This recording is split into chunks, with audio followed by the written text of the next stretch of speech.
passou Eli a observar-lhe o movimento dos lábios, porquanto Ana só no coração falava, seus lábios se moviam, porém não se lhe ouvia voz nenhuma. Por isso, Eli a teve por embriagada. Ele disse: até quando estarás tu embriagada? Aparta de ti esse vinho. Porém Ana respondeu: não, Senhor meu, eu sou mulher atribulada de espírito. Não bebi nem vinho, nem bebida forte, porém venho derramando a minha alma perante o Senhor. Não tenhas, pois, a tua serva por filha de Belial, porque pelo excesso da minha ansiedade e da minha aflição é que tenho falado até agora. Então lhe respondeu Eli: vai-te em paz, e o Deus de Israel te conceda a petição que lhe fizeste. E disse ela: ache a tua serva mercê diante de ti. Assim a mulher se foi o seu caminho e comeu, e o seu semblante já não era triste. Amém. A leitura da palavra de Deus. Nós vamos orar mais uma vez ao Senhor. Senhor nosso Deus, ó Pai, nós pedimos que o Senhor nos abençoe com a Tua palavra, que o Senhor fale ao nosso coração e nos instrua. Nós precisamos de Ti, Pai. Lemos a Tua palavra, ela é fonte de vida para nós. Precisamos do auxílio do Teu Espírito Santo, Senhor, sobre nós. Que o Senhor assim nos abençoe, em nome de Jesus. Amém.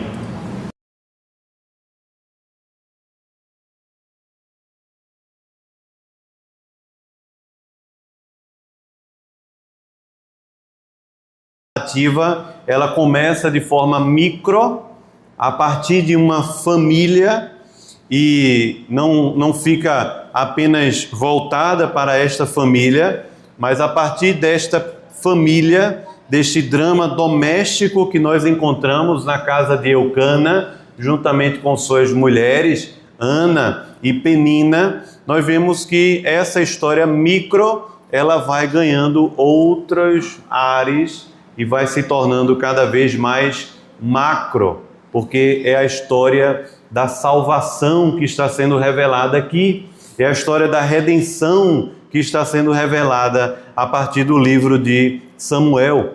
Nós aprendemos que essa narrativa ainda se encontra no período dos juízes, período o qual cada um fazia o que achava mais reto. Não havia rei em Israel e cada um agia da sua própria maneira, como achava mais reto. Nós falamos que é o cenário descrito como sendo a cidade dos homens, aquela em que nós amamos demais a nós mesmos e tememos pouco a Deus. Ela é grande no amor próprio e é pequena no amor e no temor a Deus. Nós encontramos no livro de Samuel justamente esse contraste entre a cidade dos homens e a cidade de Deus. A cidade dos homens, nós amamos demais a nós mesmos e pouco a Deus. Na cidade de Deus, nós amamos a Deus de maneira que nós colocamos a nossa própria vida de lado e o nosso amor próprio submisso ao amor ao Senhor. Nós vemos ao longo da narrativa de Samuel, que ainda vale a pena aprendermos a nível de introdução, que o livro nos mostra muitos contrastes, muitas narrativas de oposição. Nós vimos aqui no início, por exemplo, nós podemos ver Ana versus Eli e seus filhos, no texto de hoje. Ana no templo orando e o sacerdote a condenando como se estivesse embriagada. Nós vemos Samuel e Sansão, os últimos juízes que podem ficar aqui em comparação. Samuel, que foi prometido por Ana para ser um nazireu e passar a vida servindo ao Senhor como sacerdote. Sansão, da mesma forma, mas Sansão foi aquele que não aguentou, não segurou os seus próprios impulsos, mas viveu a sua vida de forma totalmente impulsiva e motivada apenas por vingança. Esta foi a vida de Sansão, quebrando inúmeras vezes o voto que havia sido feito. Nós encontramos na narrativa de Samuel um outro contraste entre Saul e Davi.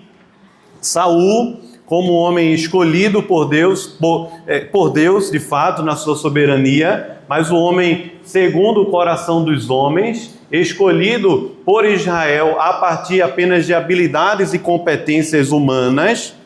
E nós vemos Davi, um homem segundo o coração de Deus, que por ser pastor de ovelhas e não guerreiro, não estava naquela grande lista de candidatos a ser rei em Israel.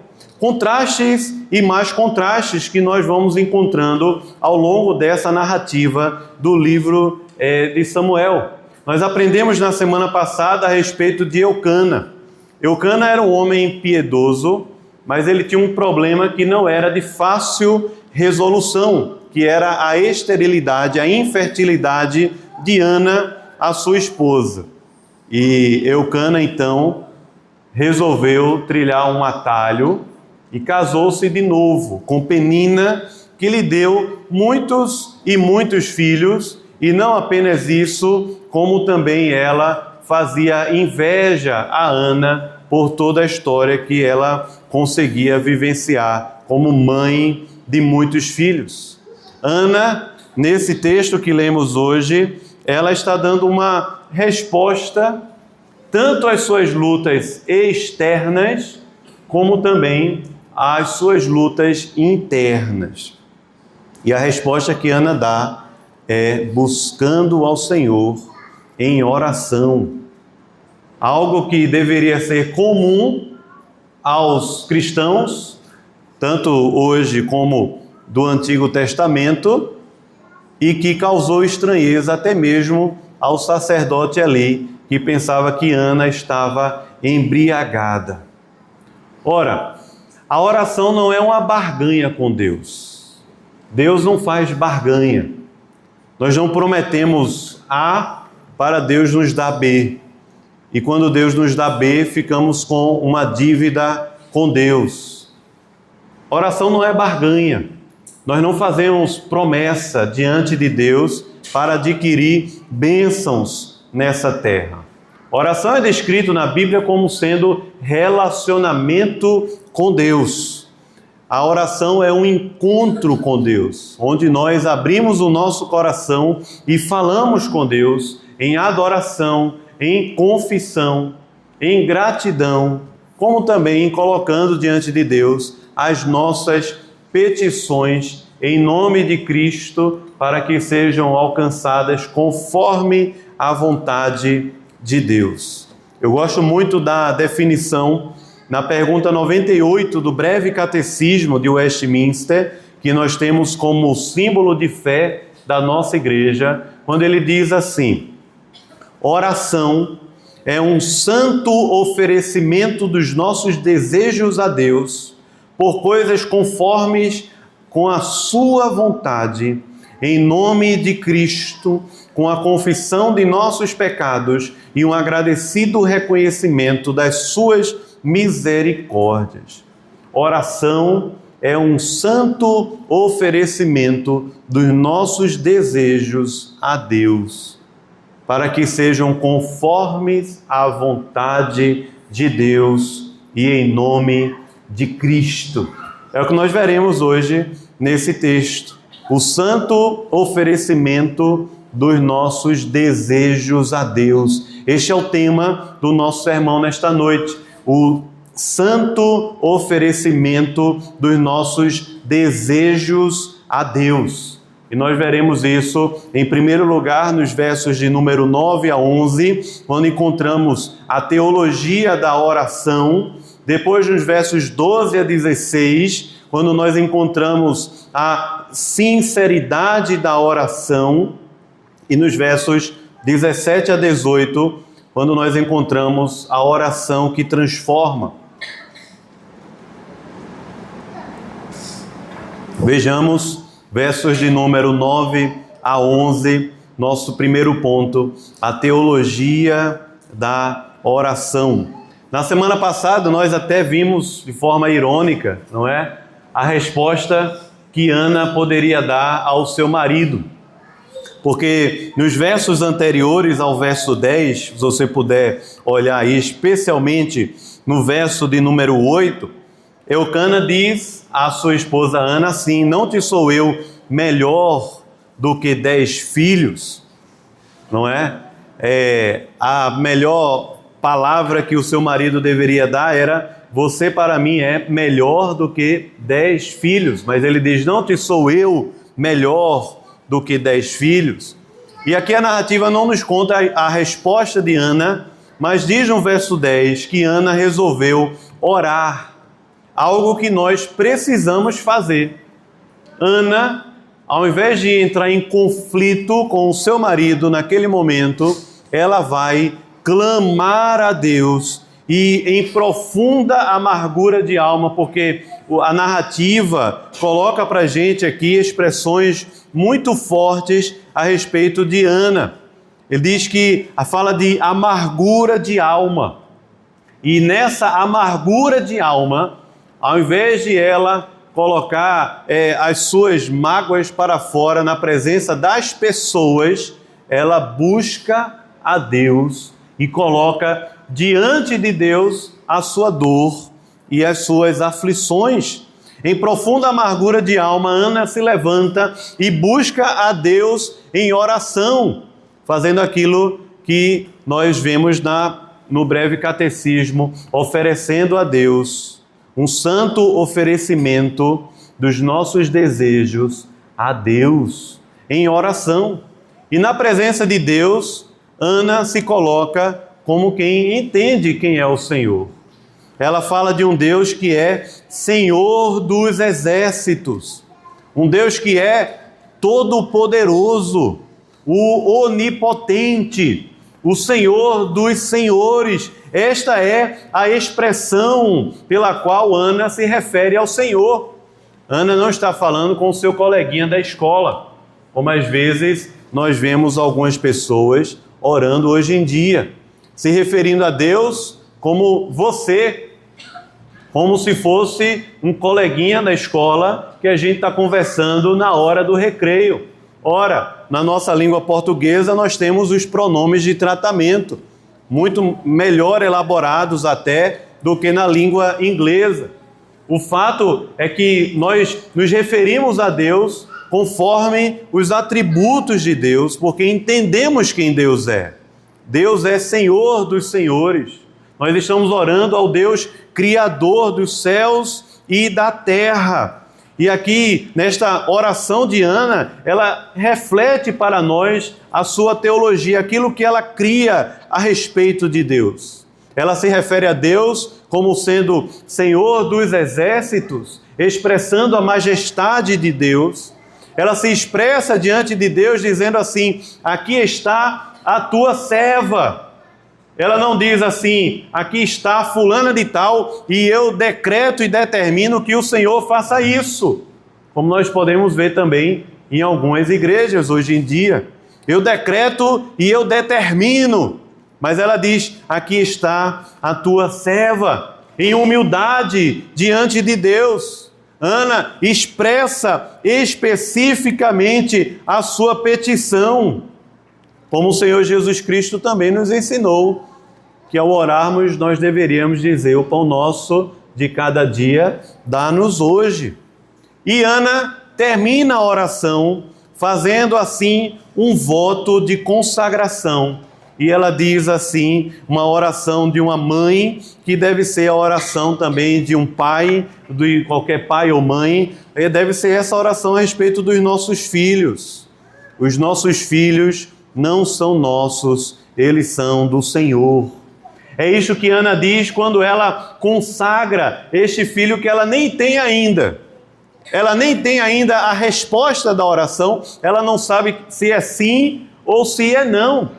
Aqui Ana está orando a Deus, mas nesta oração ela se submete à vontade de Deus, dizendo ao Senhor que se ele conceder um filho, este filho será devolvido ao Senhor. Esta é a teologia da oração de Ana. Nesta teologia, ela exalta a majestade de Deus e termina com a renúncia do eu. Veja como é interessante. Porque não era o que ela mais queria, um filho. Não seria o filho que ela tanto queria, mas a oração dela expressa muito. Porque ela expressa a majestade de Deus e termina com a renúncia do eu. Na segunda parte do texto, nos versos 12 a 16, nós vamos ver o relato pelo qual ela está orando ao Senhor em sinceridade. E neste clamor a Deus, os seus lábios estão fazendo assim um movimento de alguém que está realmente clamando em amargura de alma. O texto diz para a gente, no verso 13, que Ana falava só no coração, mas seus lábios se moviam, não se ouvia palavra alguma. E Eli, quando viu isso, viu que Ana estava ali a derramar suas lágrimas diante do Senhor, porque ela chorou abundantemente, como diz no verso 10, ela estava em amargura de alma e ela chora abundantemente. Eli, que era o sacerdote, era da família sacerdotal, um dos ofícios do Antigo Testamento, aquele que deveria ajudar as pessoas a se encontrarem com Deus por meio dos sacrifícios.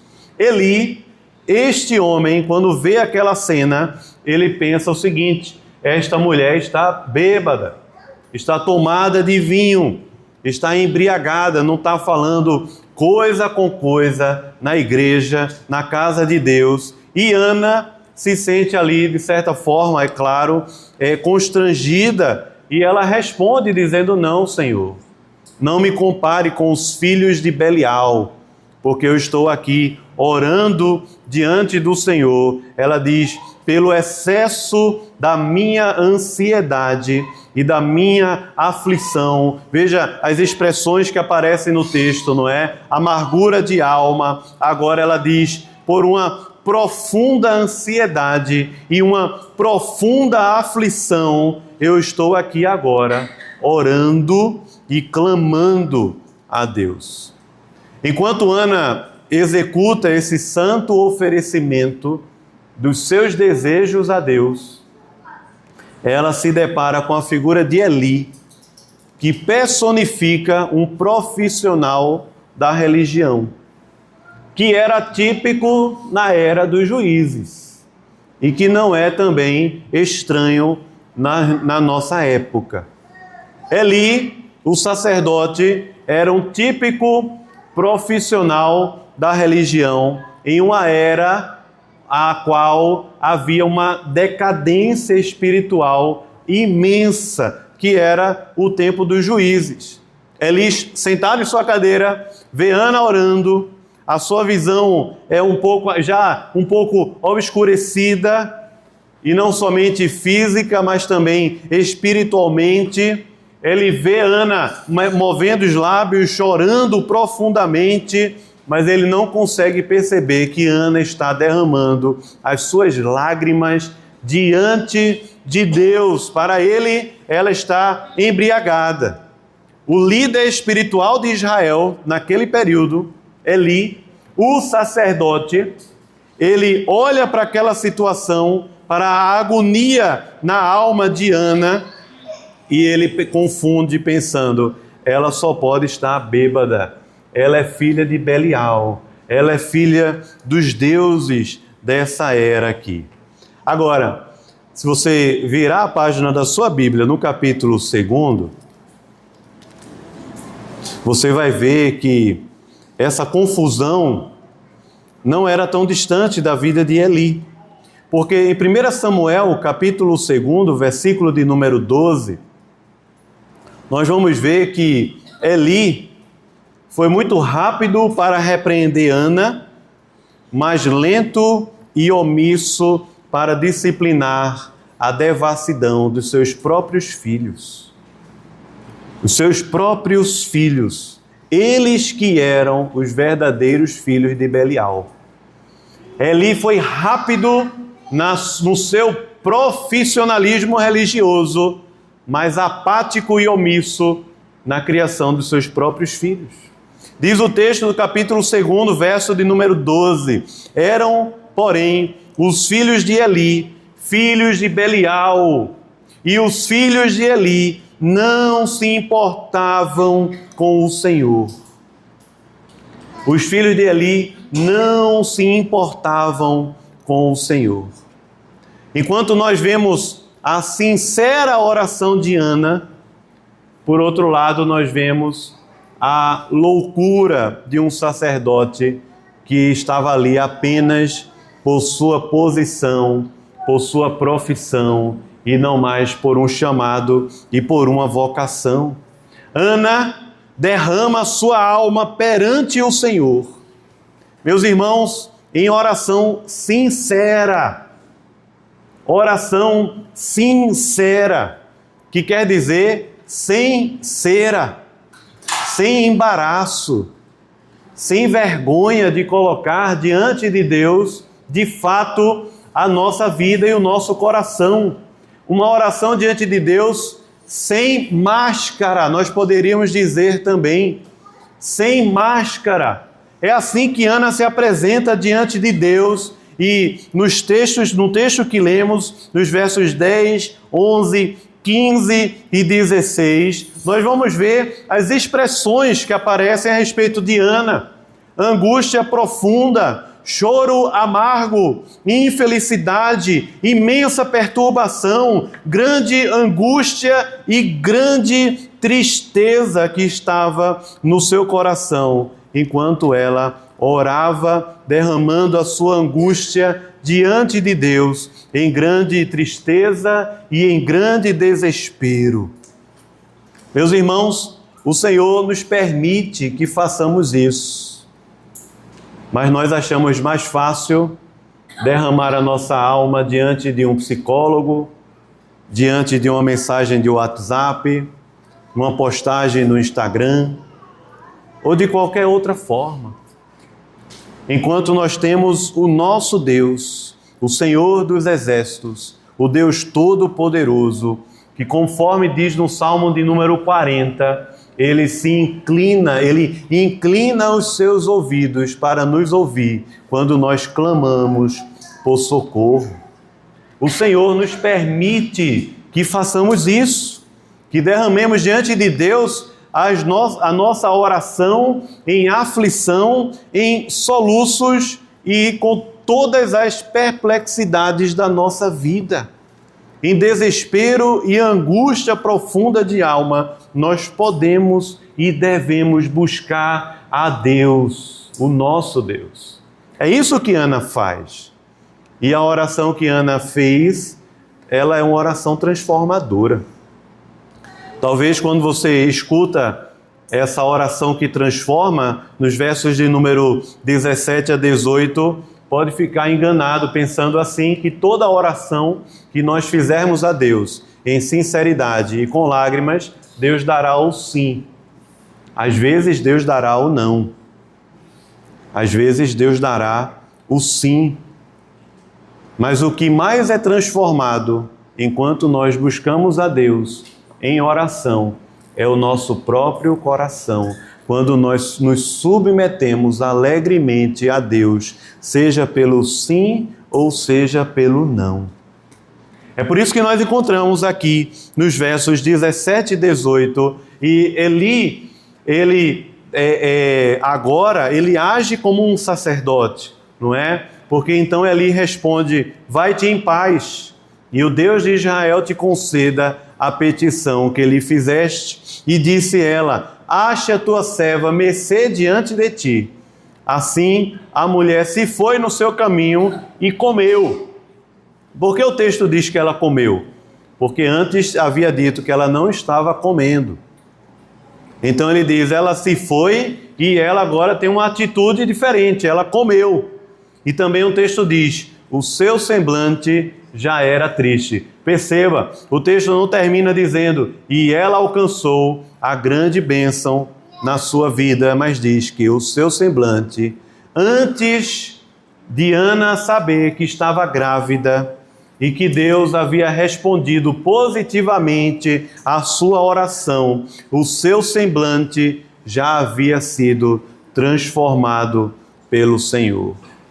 O Senhor ouve a nossa oração. E no tempo dos juízes e muita decadência espiritual, a oração desta mulher, ela é muito preciosa e importante para Deus. Ele acolhe esta oração. Por quê, irmãos? Porque o Senhor dos Exércitos, mesmo sendo Ele soberano, Senhor dos Senhores, o Todo-Poderoso, Ele está perto de todo aquele que tem o seu coração quebrantado e humilde diante do Senhor. Meus irmãos, nem sempre a oração mudará as circunstâncias. Nem sempre nós receberemos o sim de Deus, mas ela é capaz de transformar aquilo que é mais difícil, é o nosso próprio coração. Mesmo com o sim ou com o não, ela transforma o nosso coração.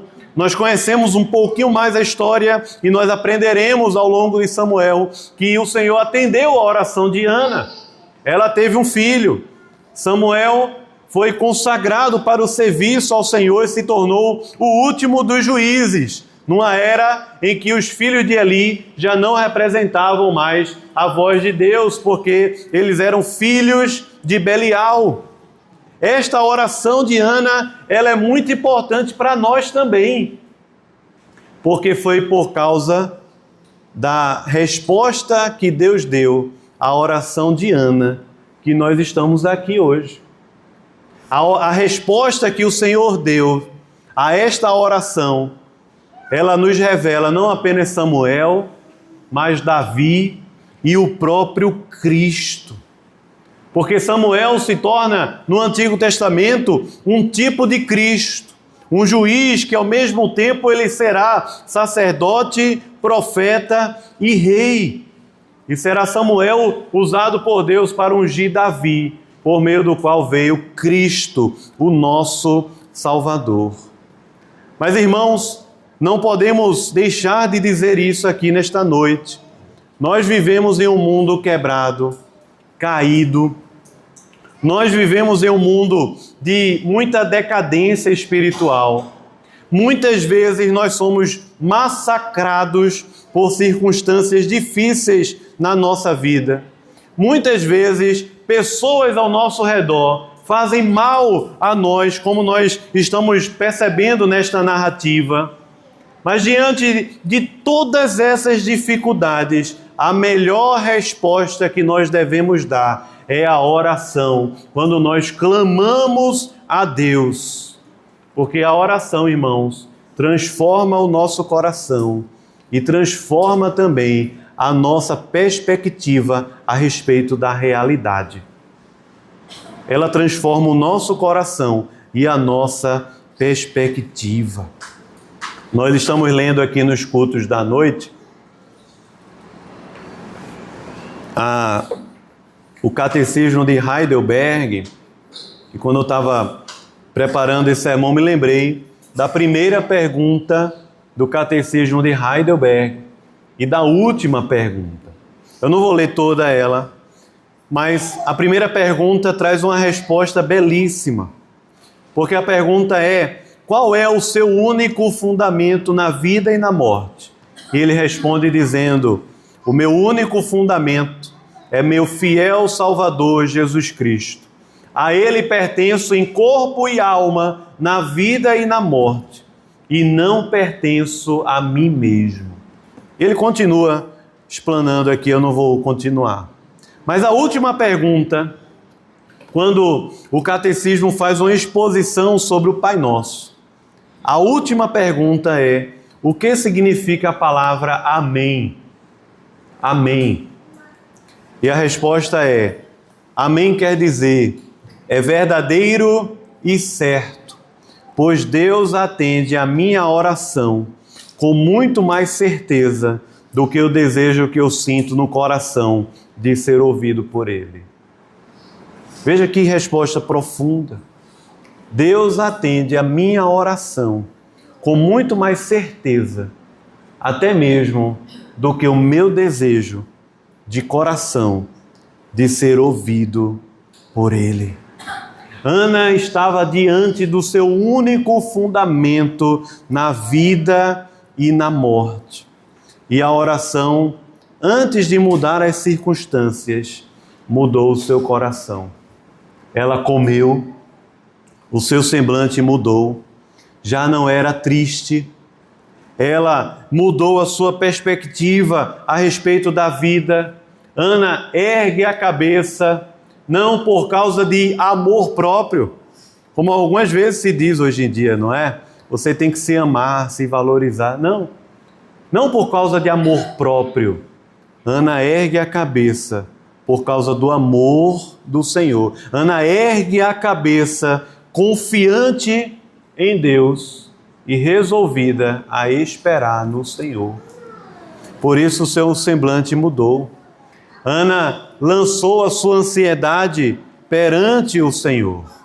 Ana se humilhou debaixo da mão poderosa de Deus e Ele, em tempo oportuno, a exaltou. O texto termina nesta narrativa de hoje nos dizendo que Ana não esperou ter um filho para ser feliz. Ela não esperou ter um filho para ter o seu coração contente e satisfeito diante daquilo que Deus é e de tudo que Deus já fez por nós. Mas ela encontrou a sua alegria no Deus que ouve a nossa oração e cuida soberanamente de cada detalhe da nossa vida, seja quando Ele nos diz o sim ou quando Ele nos diz o não.